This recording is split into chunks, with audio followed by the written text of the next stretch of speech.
So hi guys, with me, Man United legend Dwight Yorke. Welcome. Thank you. So, what do you love about Kenya?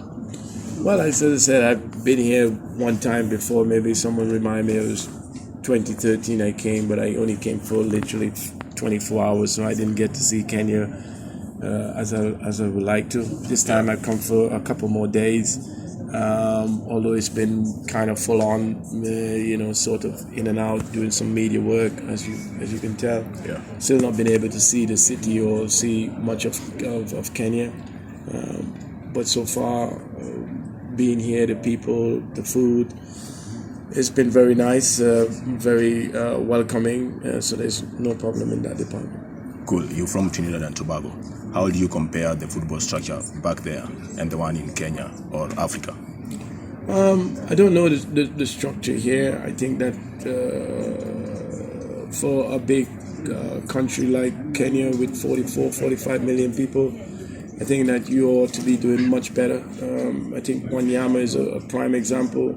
I think that you should have produce a lot more footballers in this part of the world.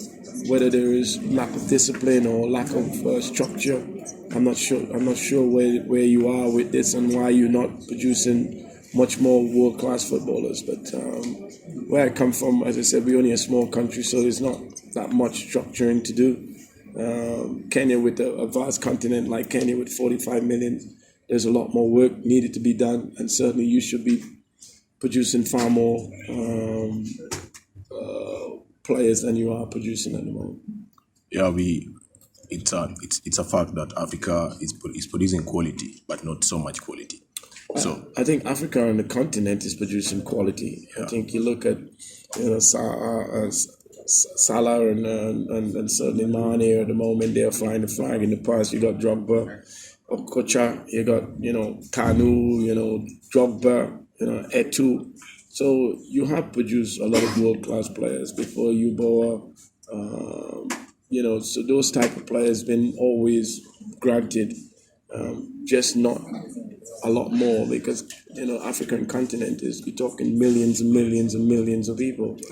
And football is your number one sport, so why are you not producing far more world-class players? I'm not so sure.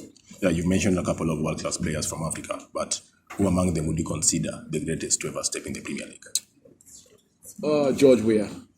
Yeah. I mean, George Weah is bad. There's nobody else better than George. I mean, Okocha was very good and entertaining, but George Weah, World Footballer of the Year, Ballon d'Or winner of the year, you don't get much better than that. Etu was sensational as well. Drogba, those guys are top players. Okay, so let's talk about your career as a player. Who would you consider as the greatest opponent you ever faced? The greatest opponent, like the greatest opponent. Yeah, I mean, listen. I've been very lucky to play against a lot of quality opposition players. I would think Zidane was up there, but even though I think the original Ronaldo, I mean, he was dark, but he was like on a different level, that kid. So I would think from an opposition point of view, he would be the best one, the original Ronaldo. Okay, so let's talk about the Ballon d'Or. Do you think Mane should have won it? No, I don't think he should have won it. I think he is good that he's been acknowledged. I think he needs to do. Ballon d'Or is a bit about consistency over the years and to be a world-class footballer. I think Messi and Ronaldo has taken it to a new level, and that's goes to show that Mane has got all the attribute to be a Ballon d'Or and a winner. And I know from an African standpoint that everybody would have loved to have seen him won it, but I don't think he have done enough to quite warrant that yet. I think he has to push and he has to continue to show that consistency before he's even gone on to win it. When you got the likes of Messi and Ronaldo continue to score, 40, 50 goals a season until he starts doing that, then he won't. But I am glad that he's got the recognition. Now it's up to Mane. He's got all the attribute, all the talent, all the ability. Can he now take it to another level? And so that would be my advice.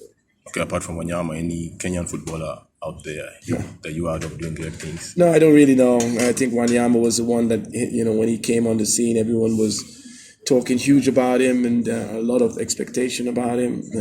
We've seen the transition from Southampton to Tottenham. And then we expected him to kick on and really become that sort of world-class player. It hasn't quite materialized for him. For whatever reason, we all go through challenges. We're seeing he's gone down in the packing order at Tottenham. Hence, that's why he's probably moved on to the MLS. But again, a lot of expected of him, I'm sure, in this part of the world. But having said that, 4 million people at your disposal, you should be producing more than just Wanyama. Okay. Comment on Ole Gunnar's stint as Man United boss. Yeah, listen, I think, again, it was a bit of a surprise when he was given the opportunity to be a manager, but it was an opportunity that he couldn't resist. He's gone in there at the beginning and really turned the club around, and everyone was obviously very excited. But there was a big job to be done. He's kind of like stumbled along the way a little bit, but what we have seen this year, that when it comes to the big game, the big teams, that he's been able to get the players to overcome the adversity of playing against big team and get really good results. The one thing is that